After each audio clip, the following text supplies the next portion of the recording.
Good morning, it's Brian. It's the Art of Startup War. We are again on with another phenomenal entrepreneur, an incredible startup that are breaking through. Again, why do I say this is an incredible startup? Because we have invested in this company, invested in them because we believe they can become a unicorn.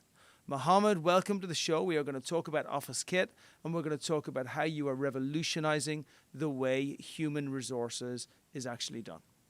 Hi, Brian. Good morning. Good morning. So look, tell us all about Office Kit. I'd like you to explain, first of all, what Office Kit is and how you help your companies. And then after that, we're going to go back a little bit into where you actually came up with the idea and why it's so important. But first of all, just very succinctly, what does the company do? What problem does it solve? Yeah, Office Kit HR is a cradle-to-grave AI-based human capital management system, which helps organization right from recruitment, onboarding, employee management, their leave management, their travel management. Then it comes for payroll management, performance management, and exit management. Right from hiring process till retiring process, it is a one-stop shop for all human capital management.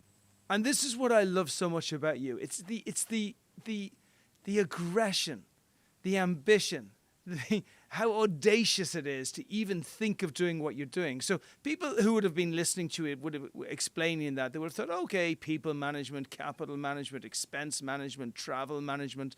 They might say, well, that's good. I can see all of the things that need to be done within HR. But it is incredibly unusual to actually have a company do all of these different attributes. That's what makes you so incredible for me. Our reason for investing was, wow. First of all, you said to us, we're going to cover multiple countries, which may sound easy to folks listening in, but it's not. It's incredibly difficult to work with all of the currencies, especially in a region like the MENA region, where you're covering so many different places around the Middle East. It's incredibly difficult to cover all these different currencies in these different countries.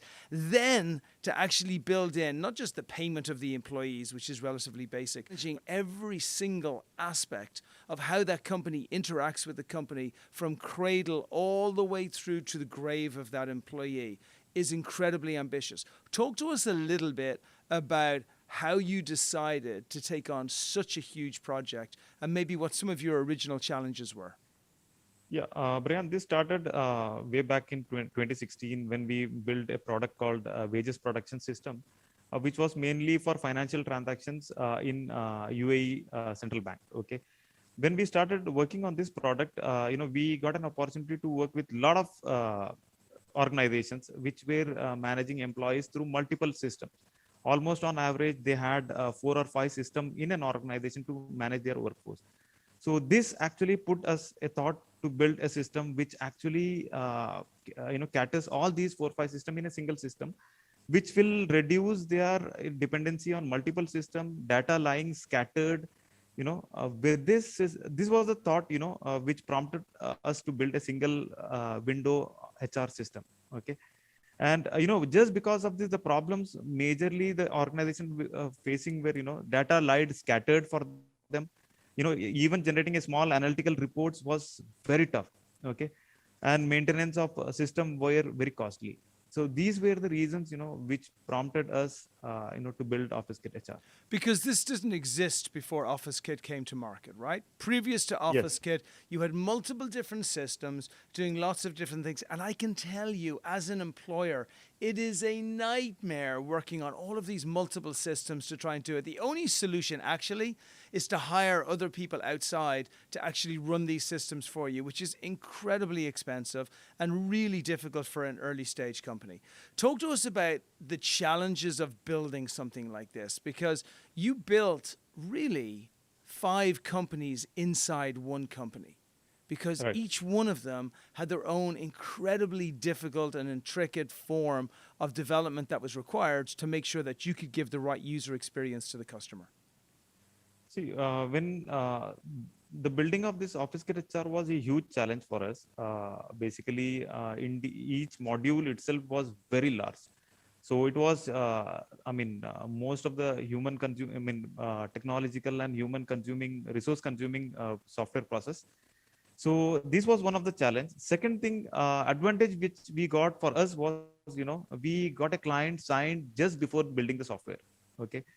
So this was one of the advantage, when we signed with them, they had requirement right from hiring to retiring, and we got a lot of requirements from them, and we started building the product, and it took us a long period of 2 years, to release the whole first phase of the product. So most of the inputs we got, right from the customer which we signed on board, which has multiple country of operations, and with this we almost, we went live with 20 plus countries with our product. So, Mohammed, so tell me about some of the challenges that you had when you were building this from a technological perspective. A lot of the investors who are listening, what they want to know is like, how did he build this platform and what type of technological team did he put behind it? And maybe what were some of the challenges that were being faced when building the software? Yeah, see, basically, when we started building this product, the first thing is we are addressing large scale, areas of HR technology. So functional knowledge was one of the important thing. First thing which we're facing. Second thing which we are facing was, with these complex operations, we want to make sure, user interface is as simple as possible. And third thing probably, which we were trying to address was, time for implementation. Okay, normally we want to reduce the time for implementation to keep it very low, so that any onboarding of customers are done very quickly in short span of time. So these are the three areas, which we had to keep in mind while building the solution. And we, while building the product, we have kept four things in our mind. One is simplicity, second thing is flexibility, third thing is millennial, and fourth thing is state of art. Flexibility in the sense, we understand most of the users right now are consumer grade applications. They don't have much time for learning things. So they want simple application like using WhatsApp and Facebook in workplaces. So that is one major area which we try to address. Second thing is, in HR tech, it's not like one size fits all. So we want to make sure, everything is configurable and customizable without doing any single code, for any organization policy. So a lot of customization options or configuration options are available in the system. And third thing is, when it comes to millennial, we want to keep, we understand, 40% of workforce in 2020s, this decade will be millennial. So we want to keep all those things in mind while building, internal social platforms, communicate a lot of communication options like chats in internal in the mobile app. And state of art in the sense, we want HR technology, HR domain, and HR team to know, use the technology to predict who is going to, resign in the organization. So we just want to have much support from HR team to businesses and to improve the performance of the organizations. So yes, these are the four pillars which we built our system on. Wonderful. And my favorite pillar was the one of simplicity that you said there, because it's incredibly powerful. Sometimes especially when I'm out talking with friends and they're saying, man, how can you think that you can find a company that's in the very early stages and that company can compete with the equivalent of the IBM in their space? Like, how does a small company that has a few $100,000 or $1 million in the bank compete with a large company that has billions of dollars in the bank and executives that have got tremendous experience? Like, how do they do that? And for me, what you just said there is the key to everything. What happens with people, just generally consumers, is that they evolve, right? And they evolve from where they were 20, 30, 40 years ago to where they are today. Consumers today are looking for simplicity. They want to be able to use platforms that are simple and easy, and they can go in and out in the same way that they run their lives. The challenge that some of the large legacy players have is that they've been building platform on top of platform on top of platform on top of platform, and now they're stuck. They can't rebuild the entire thing because their product is already being built. The only thing they can do is iterate on top of it. So you're coming in from a totally innovative, brand new place, and you're saying to organizations, what do you want to do complicated and difficult and awkward and piecemeal for? You don't need to do that anymore. You want to create what your users want today, what your employees want today. You want to have a platform which is simple and easy to use. And I love how you built that. Now, I want to talk a little bit about the growth journey, because at Expert Dojo, every company we choose is based on the ability to go through exponential growth. And I love the possibility of you to do this, because you can take on larger organizations and then add to the users there. So talk to us a little bit about, as you then said, great, it's taken us 2 years. We have built the greatest software for human resources that exist. How do we now take this to market and get consumers to adapt it, or get businesses to adapt it? How did that happen? See, right now, in end of 2020, we had around 18,000 users on our platform. Well, let me take you back a step further. So I want to take you back to the first user you had. And you mentioned that that user actually came on board literally as you were finishing the software. So was that 2018? Yeah. In So 2018, you had your first user, and they said, we are going to be your beta user. Talk to us about that experiment, and talk to us about the good parts of it, and then also the things that you learned from it as well.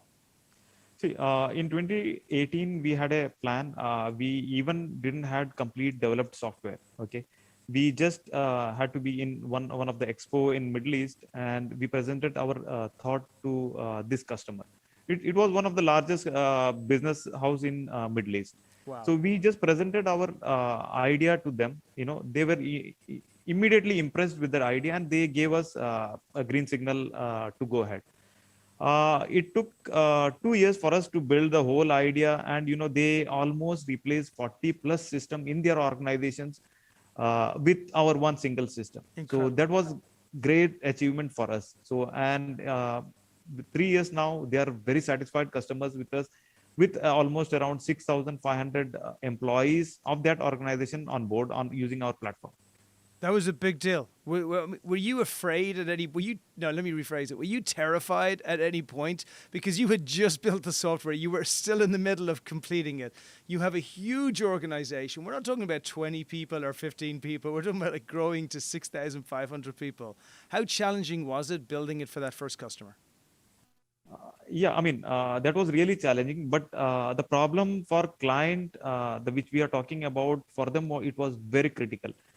Because they were using almost 40 system for HR management. You know, they had placed confidence in our idea, and we started with one country. We started with one of the country in UAE, and then we started expanding across 12 plus countries. Now I think even they are using across 15 plus countries in our system. So yes, we were not terrified with the size of the client. But we were excited, and we had confidence that we will be able to deliver the solution. And in fact, 3 years now, systems are running very smoothly, and they are very happy client. Incredible. And this, by the way, dear listeners, is the key to a great company. If you have an incredible user experience with a good product, you have a path to a unicorn.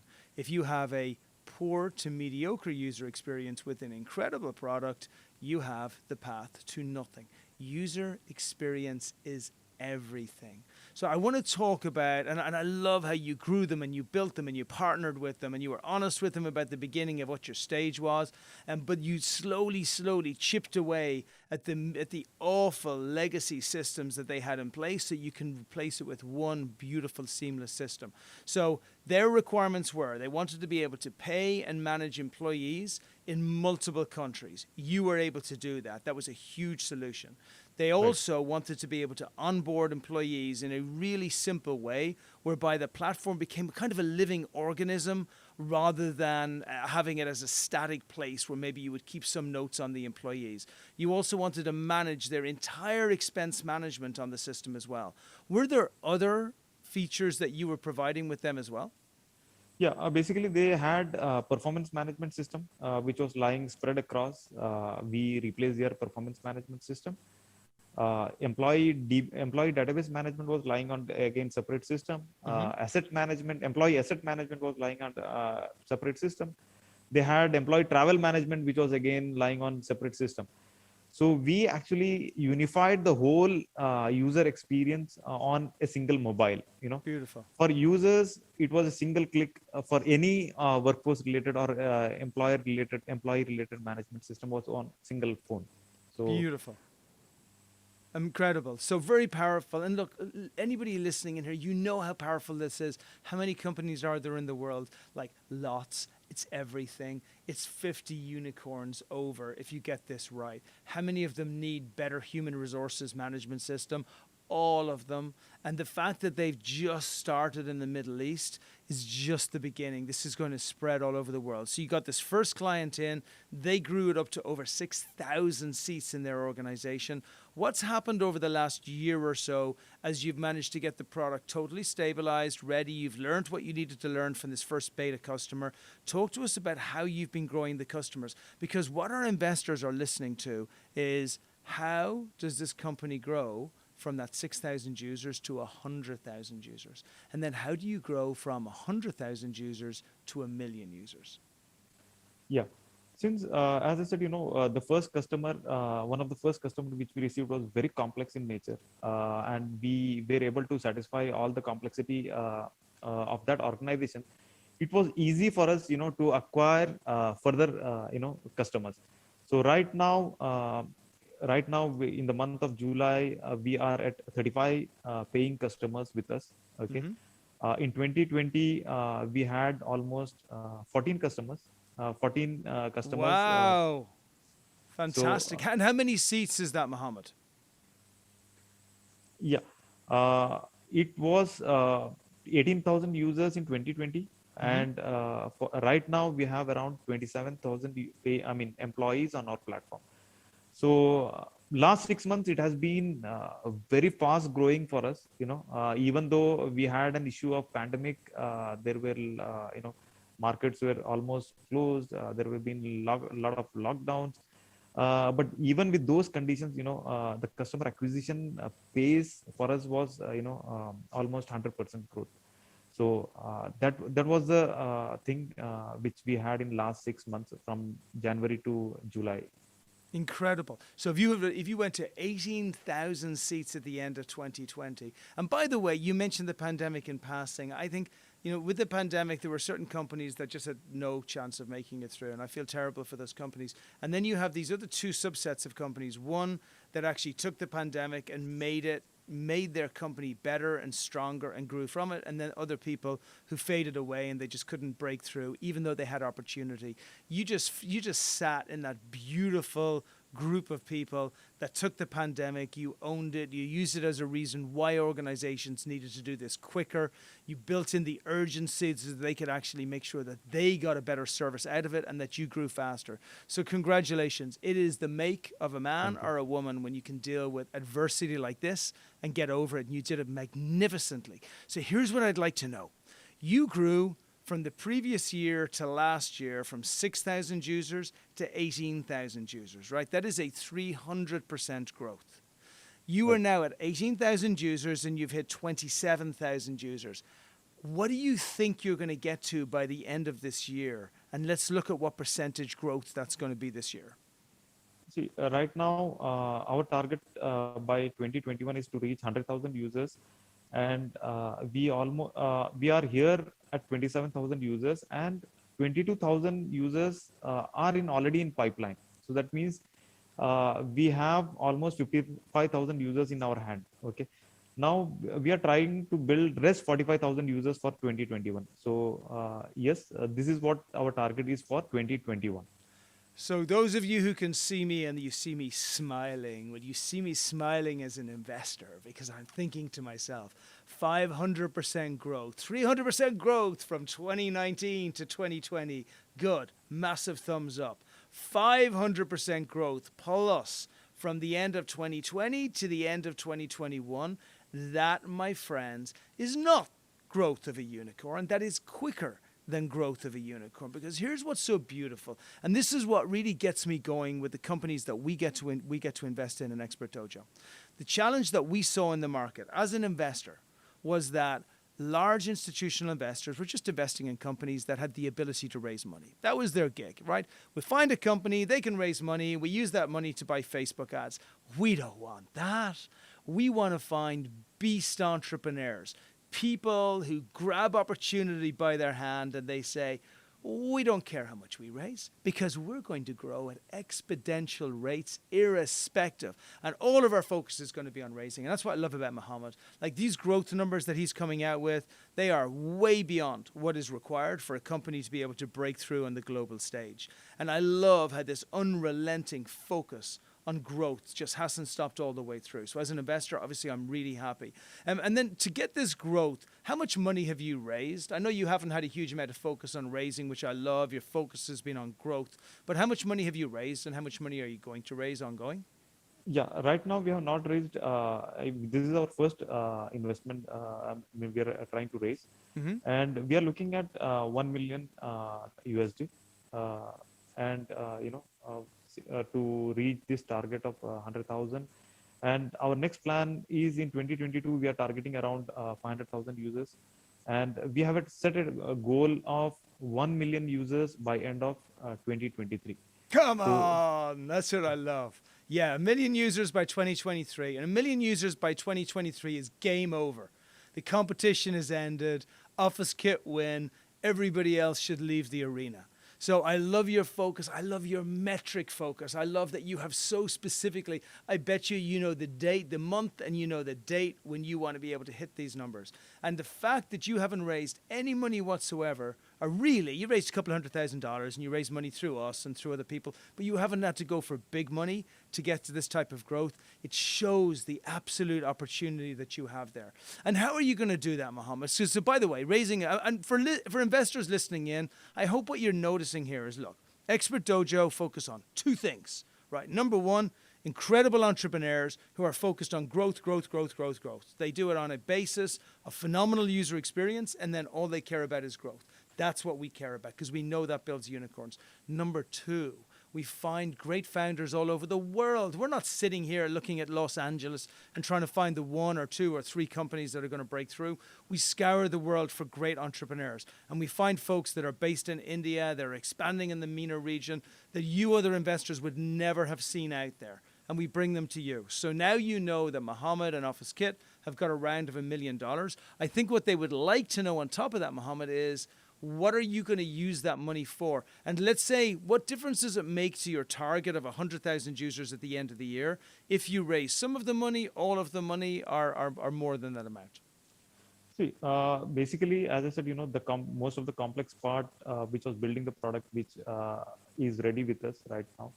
Our focus is mostly into investment, into marketing, brand building.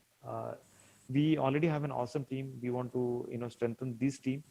So these are the three areas, which we want to invest. Okay, and particularly, we are building AI-based algorithms for, intelligence recruitment module. So these four areas are the areas which we are looking to invest. Okay, so with this investment, we will be able to achieve 100,000 mark.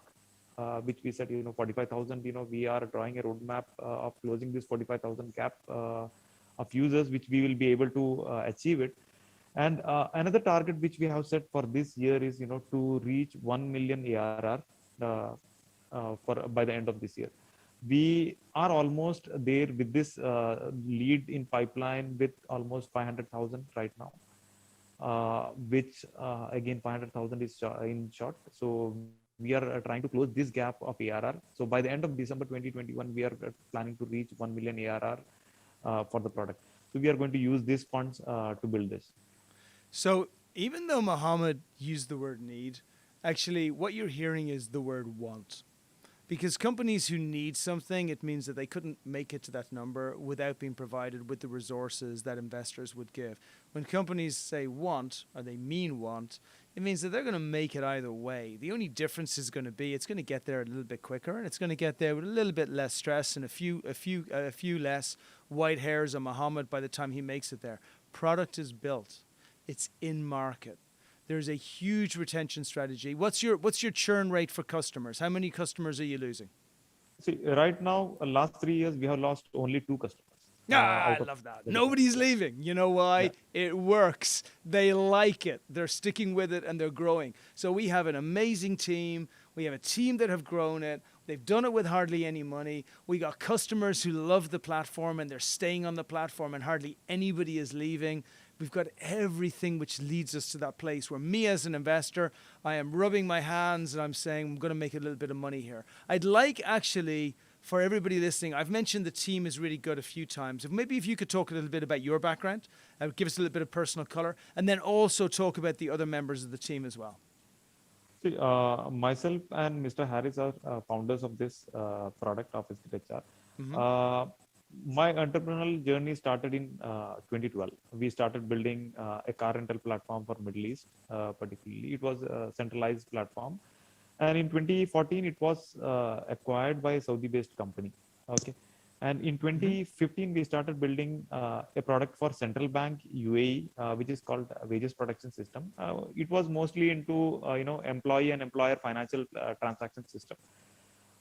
This was a platform which we thought of building a product called HR, which is global and which is scalable. So, I mean, particularly when we were working with WPS, it was mainly limited to UAE market. So we want to build a product which is global, which is highly scalable. This actually put a thought for us to start with Office HR. And yes, this is our third product, in fact, third successful product, I will say. Yeah. And how big is your team, Mohammed? The people that were building the platform, the developers, the folks that are actually working on a day-to-day basis? Yeah, right now we have around 35 people with us who are Wow. working with us, and mostly they are into mobile team is there. There is a huge mobile team with us of around 7 people. We have a backend team with around 18 people, and so a team is split. We have around total team of 35 people with us. Incredible. And where are they based? Most of the people are based out in India, Mm-hmm. and we have 2 people in Middle East, UAE. Okay, very good. And what's the valuation that you're looking for the $1 million raise? It's 10 million valuation. 10 million, very good, very reasonable. So look, here's a couple of other things as well, and we've noticed this ourselves. I would still say when we actually, let me back up a little bit. Expert Dojo, when we first had our thesis of finding ordinary people with extraordinary abilities. And so people like Mohammed, who we just know, they built 2 companies already. Guy's a beast. He's going to break through. This is his unicorn idea. He's not interested in a $20 million exit or a $50 million exit. This guy is going all the way, right? So our thesis was always based on that. And then our secondary thesis, which I suppose even the same, was really we want to make sure that we look globally to find these great founders all over the world. Now, we all know that Israel is the number 1 nation in the world as far as finding tech companies, has been for the last 20 years or so.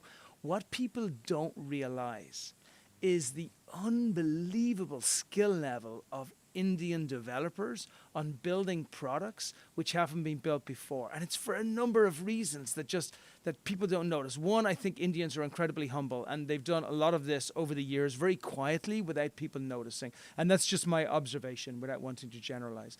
Second, we have seen Indian companies just break through and get stronger and better with the education level of actually taking ownership and control. And the amount of unicorns in India, the growth of unicorns in India today is unparalleled anywhere in the world, anywhere. Not here, not in Israel, not in Europe, nowhere. There is nowhere where there is a higher scaling of unicorns right now than within the Indian region. And there's a number of reasons for that. First reason is really low cost base. Second reason is incredibly high skill level of developers. Third reason is there's a huge market, not just in India, but also where Mohammed is going after, which is in the MENA region. Between those 2 regions, you've got over 2 billion people that you have as a target market, and that's just to get started. Number 3, the valuations of the companies at the beginning, like this valuation, is extremely reasonable. It's crazy reasonable. If you were in Silicon Valley, this would be $40 or $50 million as a valuation. And then finally, the companies, once they hit Series A, the valuations jump through the roof. So they hit the same valuations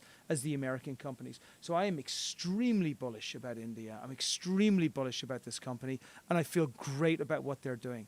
Can you just fill us in? Now, I want you to finish off this last piece, okay? This is where you tell our listeners and tell everybody who's on here, not just the investors, but everybody else, on top of what I've explained to people, why I, as one of your first investors, truly believe that you are going to break through and do incredible things. I believe you're going to hit your 100,000 users by the end of this year.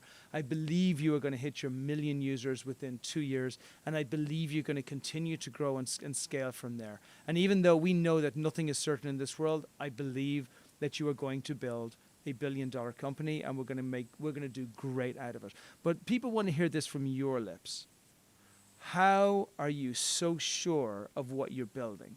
And talk them through what the journey looks like, both raising money and also driving users and driving revenue, on how you are going to build a unicorn. Basically, let me give you a few experiences which I had in 2 months, last 2-3 months. Okay. We got an opportunity to present almost 15 to 20 companies, second round of demonstration of our product. And great thing was, we were able to close almost 50% of what we had demonstrated. Okay. This give us a confidence that, any good presentation which we get to present our product to any organizations, we are able to close the deal. So this actually gives us confidence that achieving 100,000 is very reasonable, right, for this year 2021. And to reach this, we are actually looking, as I said, we are looking funds to be invested in marketing to generate most leads, so that we will be able to close. If normal closure rates are 5%, we are at least able to close by 25 to 30%. Mm-hmm. So that's at least five times more than any other deal closure in terms of selling product. Very strong. So that's very positive signs which we got in last 3 to 4 months of acceptance of our product, and this gives us confidence that we will be able to reach our 100,000 first mark of 100,000 in coming 2021 December. Yeah. Okay, very good. So, and that will get you there. So, very strong conversion ratios, very strong team, and obviously, you guys are not going to stop until you get there. And at what stage, how many users do you think you can get this up to? See, right now, as I said, by December we are planning to reach 100,000 users. Yeah, we got this year in 2 years' time. So we got it that you're trying to get it up to 1 million users by 2023. But how many users can you have on this platform? Like, what can this grow to? Yeah, I mean, you mean users on our platform, right? Mm-hmm. So we are actually yes, as I said, by 2022 it is going to be 500,000 users, 500,000. This is the target for 2022, and 2023 it's 1 million users, and we are on that roadmap. And in between, we are planning to raise an investment in 2022 March to April. So that's the plan which we have, to achieve this 1 million users on our platform. I got you. So you're going to do 1 million between now and the end of this year in 2021, and then at 2022 you're going to do a subsequent raise, probably a $3 to $5 million raise, so that you can really break this through. And then my very final question is, and it's a leading question, is what is the max amount of users you can get on your platform? I mean, what are you looking to grow this to? Are you trying to get 100 million users on your platform within the next 10 years? Are you trying to get 1 billion users? Are you trying to get 10 million users? Where does it go? See, we have built an architecture in such a way that it's very scalable. It's multi-tenant architecture. So our system technologically it supports n number of users, unlimited users. We are capable in terms of building 10 million users on our platform, 100 million users on our platform. So the multi-tenant architecture supports us, and we are building a strong infrastructure which mostly in terms of implementation, which is automated, where onboarding process is very easy. The time to onboard a customer is quick, so that we will be able to handle all this onboarding. So these are the positive things which actually supports us for scalability to reach 1 million users or next 10 million users on our platform. I love it. Ladies and gentlemen, you heard it here. He's taken over the world. Mohammed, can you share with everybody, number one, the website so people can get on there, and number two, your email address so that investors are able to contact you directly? Yeah, definitely. Like www.officekithr Faizan.com is my website, and my email is Lanka Lanka Faizan at nextgbl.com. So I'll repeat. It's Lanka Faizan at nextgbl.com. And if anybody missed that, you can just always hit me up at brian@expertdojo.com, and I will make sure that I loop in Mohammed immediately. I love this founder. I love this investment. If I had to go back 6 or 7 months ago and make the same decision again, I would probably have put in a little bit more money, actually. So congratulations on everything you've built. Congratulations on making it through the pandemic. I think timing is absolutely everything, and you have shown that this is going to be the perfect timing for you to be able to scale greatly. I wish you the very best of luck. We're going to be right by your side. We're going to be helping you with this $1 million raise, so make sure you're coming back to me for that. And for everybody listening, you just heard another unicorn in the making. Thanks ever so much, Mohammed. Thank you. Thank you, Ben.